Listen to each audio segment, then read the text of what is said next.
Dry cough అంటే పొడి దగ్గు అనేది మీకు హార్మ్లెస్సా అంటే దానివల్ల ఏం ప్రాబ్లం ఉండదా అనే విషయం ఇప్పుడు తెలుసుకుందాము.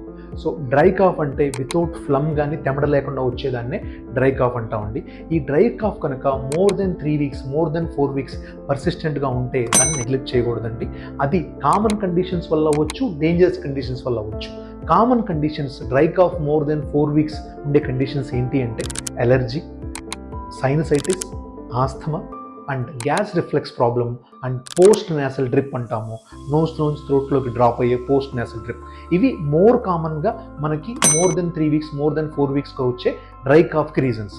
కానీ కొన్ని డేంజరస్ కండిషన్స్ అంటే ఇంటర్స్టీషియల్ లంగ్ డిసీజ్ కానీ, లంగ్ క్యాన్సర్ కానీ, ఇంకా వేరే అదర్ కాజెస్ ఆఫ్ ILD కానీ కూడా ఈ డ్రై కాఫ్ అనేది సిమ్టమ్గా ప్రజెంట్ అవ్వచ్చు. వాళ్ళకి వేరే ఇబ్బంది ఉండకపోవచ్చు. So dry cough more than 3 weeks, 4 weeks ఉంటే దాన్ని నెగ్లెక్ట్ చేయకూడదండి.